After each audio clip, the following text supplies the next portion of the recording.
Hi guys, I got a new video. Oh wait, you can't hear me, can you? Here, I'm protected, right? Oh wait, here we go. Okay. Yeah, this supposed to protect a virus or stop a virus. That's smaller particles than what this blocks. But you can wear a bandana. You can put on a band. You can do this, and that's okay. Although this is not as effective as this, but neither one of these stops a virus. So, why we do it? Because we're told to do it. My hair's all over the place. Anyways, it's kind of a blue day. Actually kind of hot today. Hotter than normal. And it's April. Not even the end of April yet. And we're in the 90s. Why? We had Santa Ana winds. We don't get those till the end of September. Sometimes August, sometimes September. It's April. April. People walk around with masks on, gloves on, bandanas. They say you can use bananas now. This is silly. Sorry. It's just, come on, guys. You know, wash your hands. Don't touch your face. It's a flu season. You know, if it's as bad as what they say it is, it's because there's something else that's either causing this or designed. Well, that's my 2 cents. Anyways, here's what this video is about. I had a dream last night. And I've been studying the book of Samuel, 1 Samuel. And I did a video about it, about Eli, and then how God raised up Samuel. And then the people desperately wanted a king to rule over them. Of course, you know, God is like, I am your king, and I will rule over you, you know, with justice and mercy. But they wanted a man. They raised up Saul. Saul disobeyed, and the Spirit left him. And then he started going after spirits and mediums. And he had a medium call up Samuel from the dead. Samuel told him, this day you're going to die, and your sons. You know? So God disposed Samuel because he wasn't obedient. He didn't follow to the letter what God said. God said to wipe out everyone, man, women, children, animals, everything. Which makes me think there might have been something, not just the sin, but what if there was something genetic, you know? But Saul spared the king and spared the best spoils out of the battle, out of the war. And then Lord said, why didn't you do what I asked? So then he took the kingdom from Saul and gave it to David. Now, was David perfect? No. Is it said that he is the, you know, that he has a heart after God? But yet, as I'm reading it, he committed adultery. He committed murder. Had the husband killed so he could sleep with the wife and then eventually marry her. And he had 2 other wives, and he was betrothed to another one. You know, how many wives? I don't know. You know. But yet God used him in a very powerful way. So as I'm reading this, and I'll get to my dream, but it's like God's in control. It's his will be done, not man's. He decides who's king and who isn't. And he lifts them up and appoints them. He also deposes them. So everything works for his glory, whether we see it or not. And it says it's his timing, not ours. So we should put our faith and trust in him. Why? Because he has perfect timing. because he has justice and mercy and grace? Yes. Is he willing to forgive us? Yes, if we repent and turn from the sins and walk in obedience. Does this go contrary to the once saved, always saved? Yeah, kind of. As I'm reading through the whole entire Bible, and I've read it before, but every time I read it, he shows me something new. And he shows it in a new light in a different way. And also shows me how, this relates to that. Daniel relates to Revelations. Joel, talks about one of the seals. My dream last night, I was in a supermarket, department store, whatever. There was only a couple lines open. And I was looking at like a tablet or some sort of computer device, and I wasn't really sure. There was two different ones. And I was asking the lady, and she's like, well, just go up to the cashier and they'll explain it to you. I'm like, okay. Which kind of baffled me. I thought, well, you're working in this department. You should be able to tell me. So I walk up, and there's long lines, and there's only two of them. And then they opened up another register, and there's this black woman there. And it doesn't matter to me. I'm like, hey, if you know what this is, and between these two different devices, which one's better, which one's worse, what has the attributes, because one may be newer, but the other one that's older may be better, or it might have features they got rid of, or the new one might have added new features. So I brought them up, and she was looking, and she was talking to me. And it was very strange because as she started to talk, it started to go, and I couldn't hear. I'm like, what? And she started to say it again. Well, this one is, and it started sounding muffled. I'm like, okay, I know I'm not going deaf yet, right? So then I go, okay, I'll just take the older version one. It costs less. It doesn't have all the new features, but it works, and it does what I need it to do. And as I found out, the newer one got rid of some of the features that I needed. So I started to pay, and I pulled out my money. And I keep my money in a wallet and everything else. But as I pulled it out, it got crumpled. Like I had shoved it in my pocket and pulled it out, and no rhyme or reason, it just kind of fell on the counter and then fell on the floor, and it was all crumpled up, and it was all dollar bills, green. They all called them greenbacks way back when. So I started to pick them up, and in my head I was like, oh man, I dropped a lot of money here. People are going to come and, perhaps want to try and steal it and run away, because there's bad people in the world, and maybe they're hurting and they need the money. But nobody cared. Nobody cared that this money fell all over the floor, and I had to kind of pick it up. As I stood back up, I go, okay, here I have the money. She started helping all these other people. And I started looking around. I'm going, hey guys, I haven't finished my transaction yet. Nobody cared. All they wanted to do was get in and get what they wanted. Almost like a panic buying. And the lady just kind of ignored me, and I'm like, hey, I really want to finish the transaction. Here's the money, And as I noticed, there was different nationalities. And I went, okay, this is weird. I'm holding the money. And then all of a sudden, I'm on the opposite side of the register. I'm no longer holding dollar bills, because I had hundreds and 20s and some singles and stuff like that. I was holding up this blue money. I'm like kind of wearing this, blue and white, right? And the money was blue and white.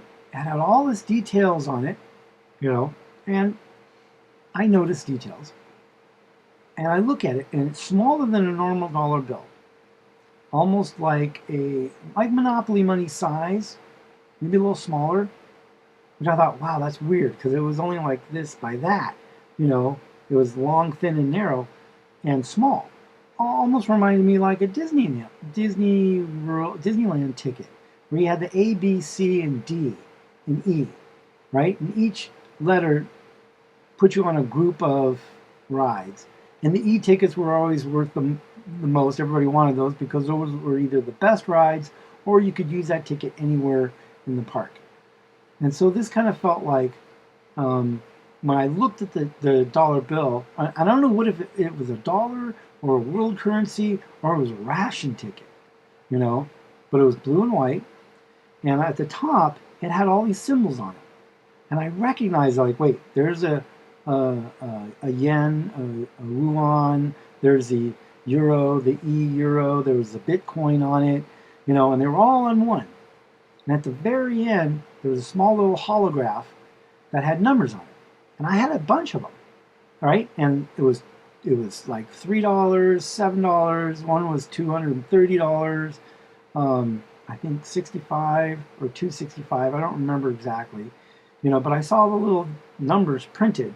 They're like gold inside a hologram oval at the top right, and it had all the blue on blue and white kind of stripes and details inscribed on it and stuff.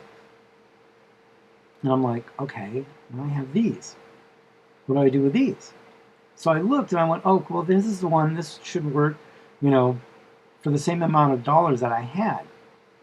And as I was trying to pay, I noticed there was an Asian couple there. There was a couple looked like Northern African, light skin, dark skin, and really dark ones. And then there was some Middle Eastern guys, and they came in. They were pushing. Everyone was pushing. Get in. And I said, hey, look, I was here first. I still haven't finished my transaction. And these guys pushed me so hard, and I'm like, just out of reaction, I said, hey, give me some space, guys, because they almost knocked me down, and they looked at me like, what, and like it was a cultural thing of just push, get what you want. This one guy looked like he was 10, 12 feet tall. He was huge. He was like, yeah, well, I want to get in here too. And I'm like, and you'll get your turn, And so what I remember the most out of it was, one, the dollars were all crumpled up, fell on the floor, nobody cared. And then we got this other blue and white currency, or a ration. First I thought it was currency, might be money, might be a banknote, and then I thought this might be a ration coupon. That's the new standard. So if anybody's got any ideas or similar dreams or has seen such a thing,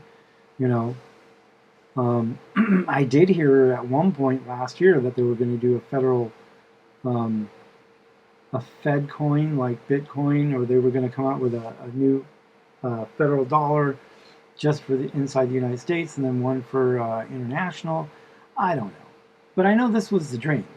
I remember the blue and white. I remember the international symbols of the different monies, and so it was like this one could be used anywhere for anything, which made me think of the ration coupon, which reminded me of how my mom told me during World War II, and my dad, who grew up during the Depression. It was like, you had a coupon. You could buy sugar on Tuesday, and you were only allowed, 4 cups, or, if it wasn't an open barrel or, dry goods, whatever else, and you could only fill up so much, you were only allowed like a quart of milk and 1 thing of sugar, and you could only go on Tuesdays and Thursdays, and then gas, you had gas ration coupons per gallon, and you were only allowed so many gallons, and you only had so many coupons, which all stems to me remembering when I was a kid, they had the blue chip stamps. You get enough stamps, you put them in the book, you'd save them up, because every time you went to the market, you bought something, you got these stamps, and then you could fill them in and take something and exchange it for an item or a good. My concern is that with meat plants closing down and food processing plants closing down and farms closing down and certain orders in place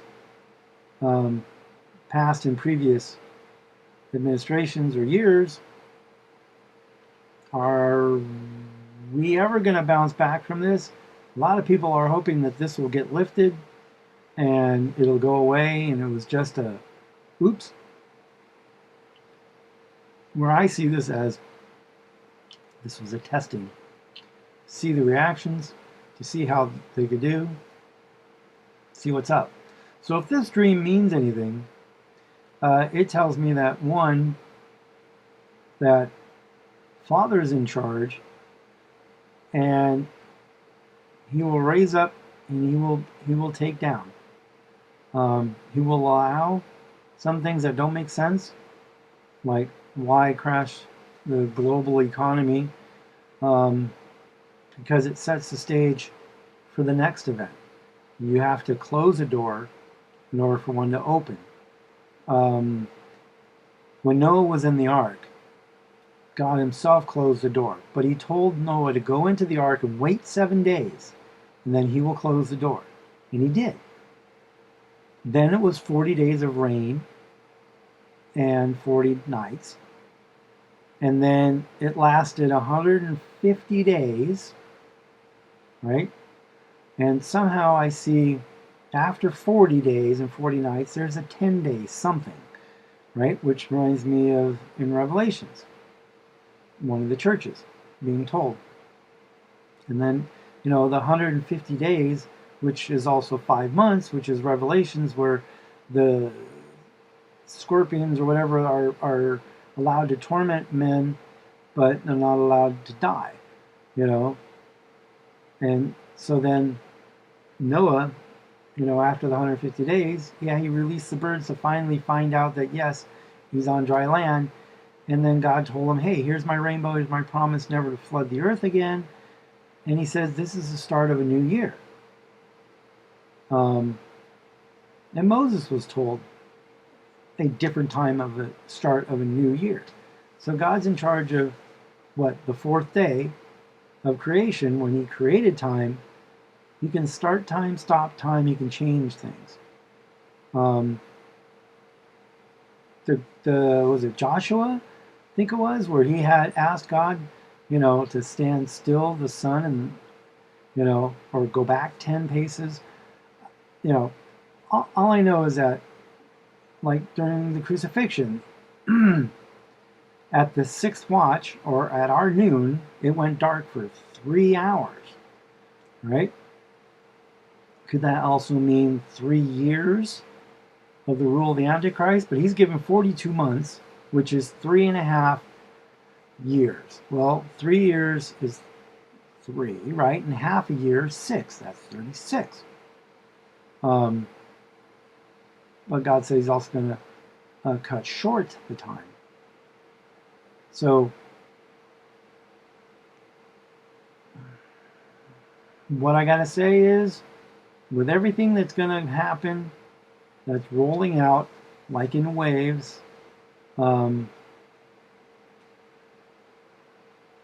it's judgments are happening, and God's glory is going to happen. So as much as every time Lucifer and Satan tries to do something evil, they're mimicking God's plan, and his glory, his plan always succeeds. So I would choose the winning side. Jesus already conquered hell and death, sin and death, on the cross. And he paid the price. So I would choose Jesus and what he did, and give him the glory and honor, right? And turn from sin, turn from evil, turn from doing bad things. Because it works. Jesus said, if you love me, follow my commandments. He said, what are the two greatest commandments? Love God with all your heart, your mind, your soul, and your body. And love your neighbor as yourself. So, also, spread the good news and baptize in the name of the Father, Son, and Holy Ghost. So everybody has an opportunity to be saved, because God said that he wants that none should perish. But he's not going to force you. This is your choice. You choose where you want to be forever. But you choose the choice now. So, love you guys.